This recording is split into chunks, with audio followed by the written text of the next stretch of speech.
Persuasion, Jane Austen. Chapter 3. "I must take leave to observe, Sir Walter," said Mr. Shepherd one morning at Kellynch Hall, as he laid down the newspaper, "that the present juncture is much in our favor. This peace will be turning all our rich naval officers ashore. They'll be all wanting a home. Could not be a better time, Sir Walter, for having a choice of tenants, very responsible tenants. Many a noble fortune has been made during the war. If a rich admiral were to come in our way, Sir Walter." "He will be a very lucky man, Shepherd," replied Sir Walter. "That's all I have to remark. A prize indeed would Kellynch Hall be to him, rather the greatest surprise of all. Let him have taken ever so many before, hey, Shepherd?" Mr. Shepherd laughed, as he knew he must, at this wit, and then added, "I presume to observe, Sir Walter, that in the way of business, gentlemen of the Navy are well to deal with. I have had a little knowledge of their methods of doing business, and I am free to confess that they have very liberal notions, and are as likely to make desirable tenants as any set of people one should meet with.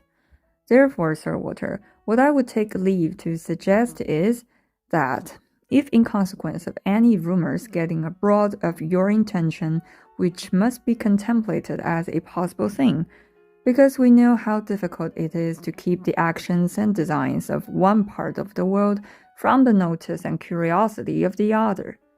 Consequence has its tax. I, John Shepherd, might conceal any family matters that I chose, for nobody would think it worth their while to observe me, but Sir Walter Elliot has eyes upon him which it may be very difficult to elude, and therefore thus much I venture upon that it will not greatly surprise me if, with all our caution, some rumor of the truth should get abroad. In the supposition of which, as I was going to observe, since applications will unquestionably follow, I should think any from our wealthy naval commanders particularly worth attending to, and beg leave to add that 2 hours will bring me over at any time to save you the trouble of replying."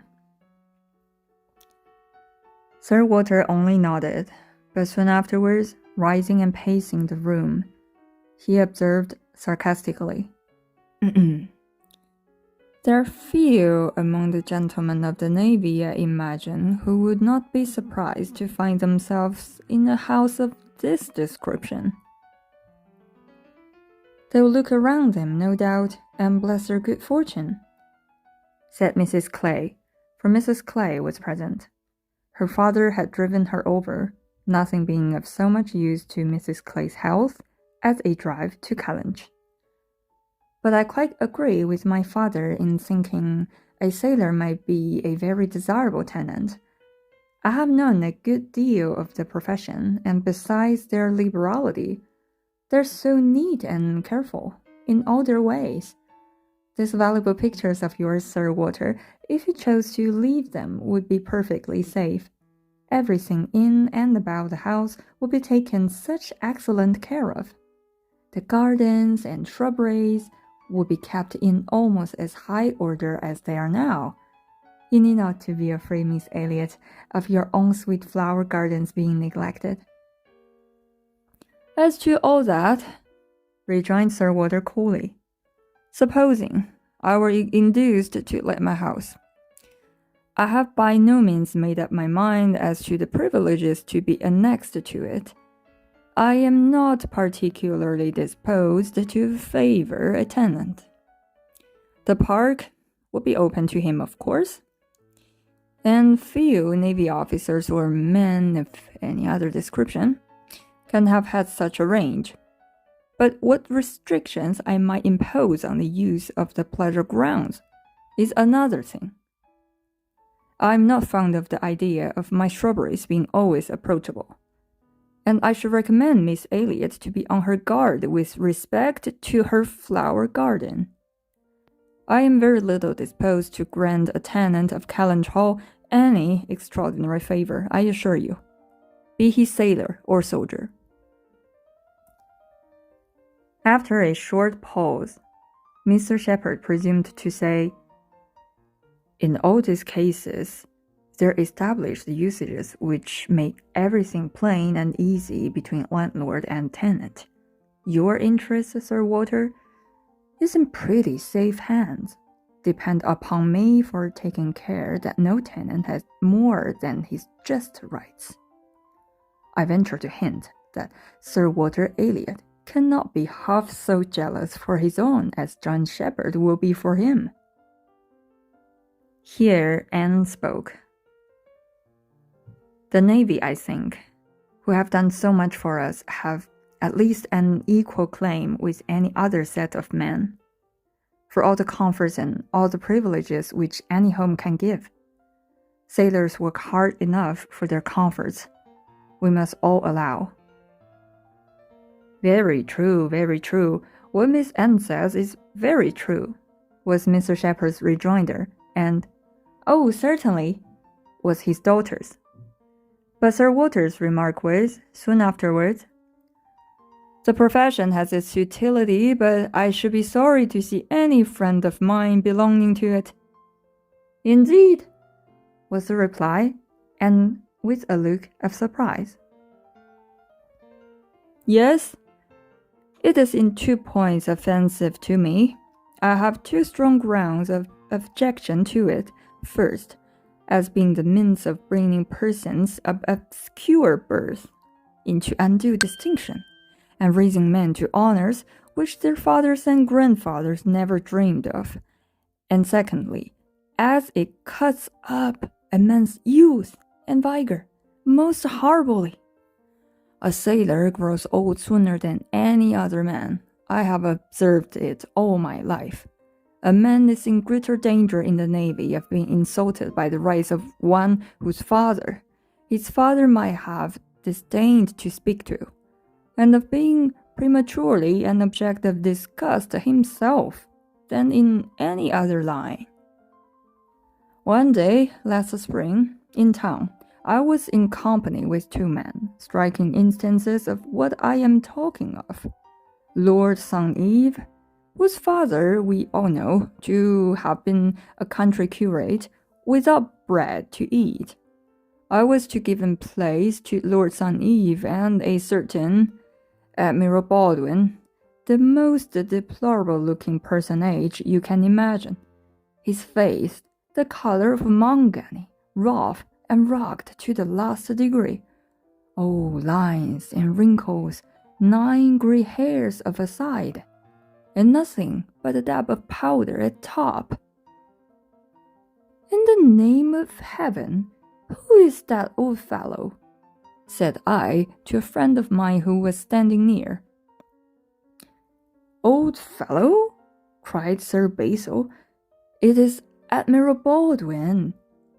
What do you take his age to be? 60, said I, or perhaps 62. 40, replied Sir Basil. 40 and no more.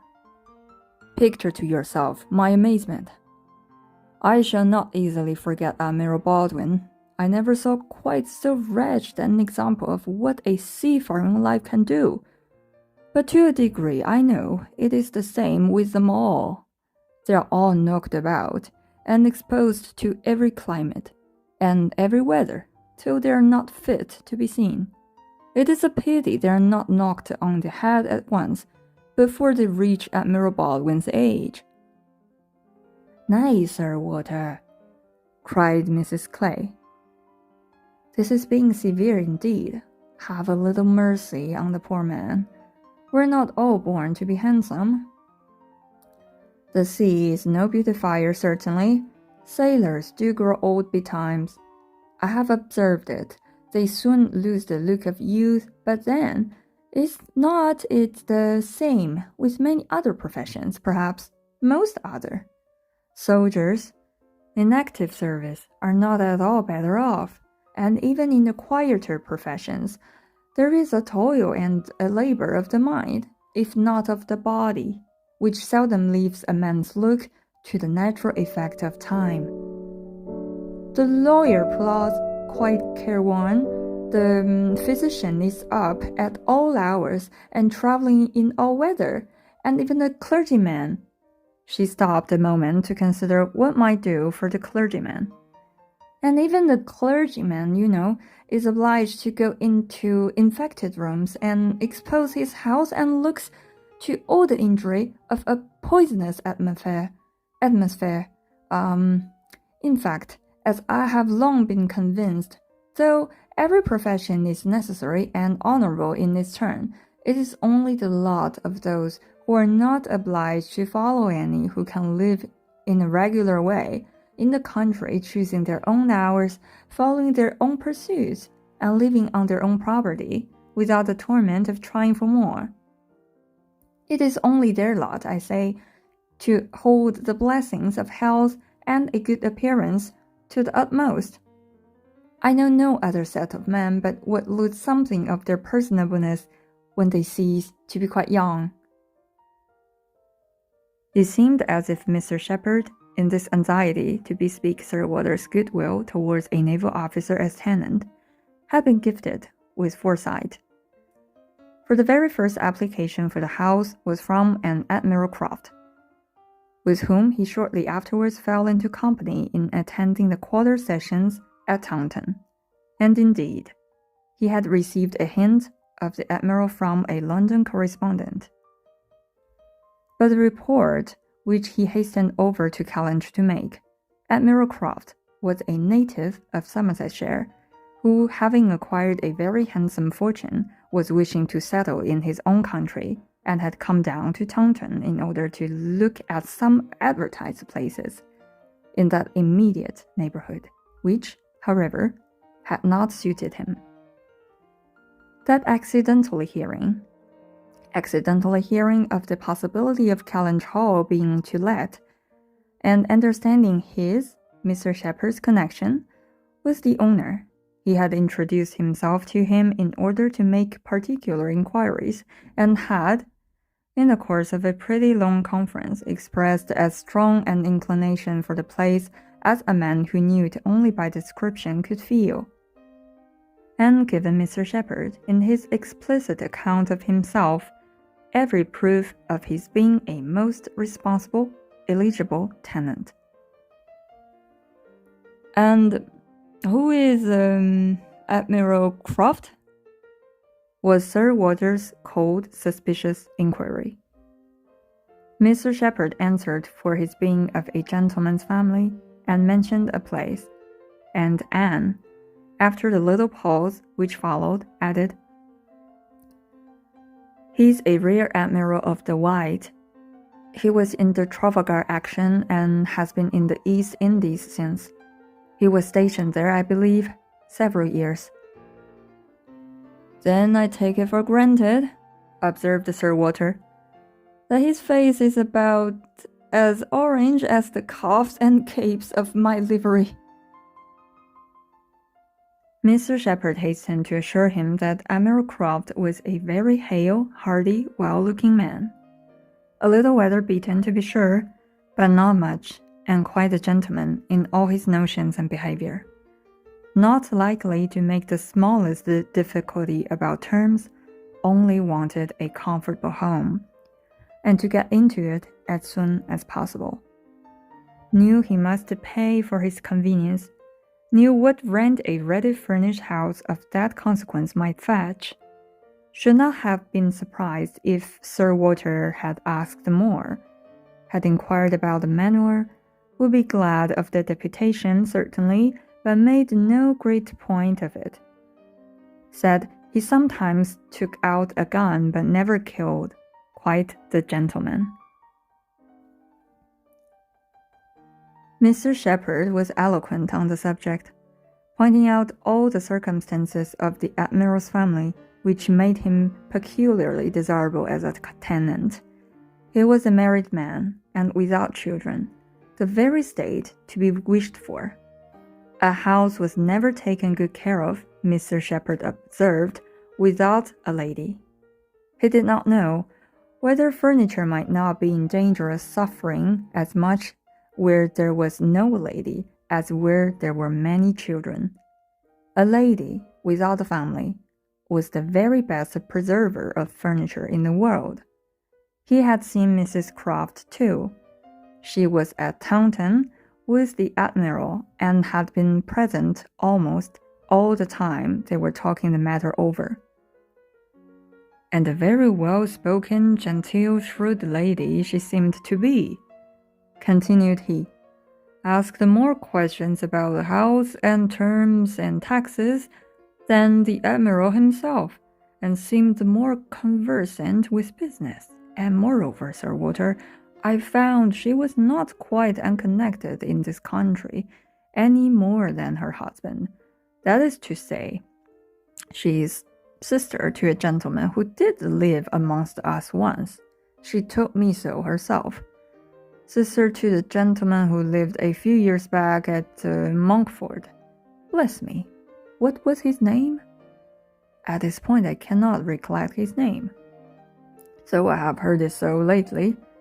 Penelope, my dear, can you help me to the name of the gentleman who lived at Monkford, Mrs. Croft's brother?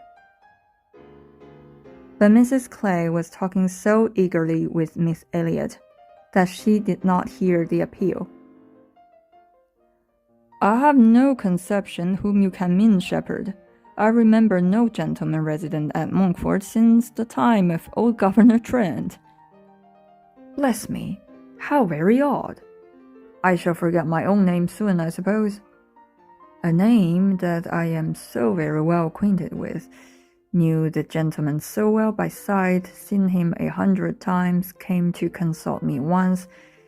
I remember about a trespass of one of his neighbors, farmer's man breaking into his orchard, wall turned down, apples stolen, caught in the fact, and afterwards, contrary to my judgment, submitted to an amicable compromise. Very odd indeed. After waiting another moment, You mean Mr. Wentworth, I suppose? Said Anne. Mr. Shepherd was all gratitude. Wentworth was the very name. Mr. Wentworth was the very man. He had the curacy of Monkford, you know, Sir Walter, some time back for 2 or 3 years. Came there about the year 5, I take it. You remember him, I am sure. Wentworth? Oh, Mr. Wentworth, the curate of Monkford. You misled me by the term gentleman. I thought you were speaking of some man of property. Mr. Wentworth was nobody, I remember. Quite unconnected, nothing to do with the Stratford family. One wonders how the names of many of our nobility become so common. As Mr. Shepherd perceived that this connection of the Crofts did them no service with Sir Walter, he mentioned it no more, returning, with all his zeal, to dwell on the circumstances more indisputably in their favor, their age and number and fortune. The high idea they had formed of Callan Hall and extreme solicitude for the advantage for renting it, making it appear as if they ranked nothing beyond the happiness of being the tenants of Sir Walter Elliot. An extraordinary taste, certainly, could it have been supposed in the secret of Sir Walter's estimate of the dues of a tenant. It succeeded, however. And though Sir Walter must ever look with an evil eye on anyone intending to inhabit the house and think them infinitely too well off in being permitted to rent it on the highest terms, it was talked into allowing Mr. Shepherd to proceed in the treaty and authorizing him to wait on Admiral Croft, who still remained at Taunton, and fix a day for the house being seen. Sir Walter was not very wise, but still he had experience enough of the world to feel that a more objectionable tenant in all essentials than Admiral Croft bid fair to be could hardly offer. So far went his understanding, and his vanity supplied a little additional soothing. In the Admiral's situation in life, which was just high enough and not too high. "I have let my house to Admiral Croft," would sound extremely well, very much better than to any mere Mr. And Mr. always needs a note of explanation. An admiral speaks his own consequence and, at the same time, can never make a baronet look small. In all their dealings and intercourse, Sir Walter Elliot must ever have the precedence. Nothing could be done without the reference to Elizabeth, but her inclination was growing so strong for removal that she was happy to have it fixed and expedited by a tenant at hand, and not a word to suspend decision was uttered by her.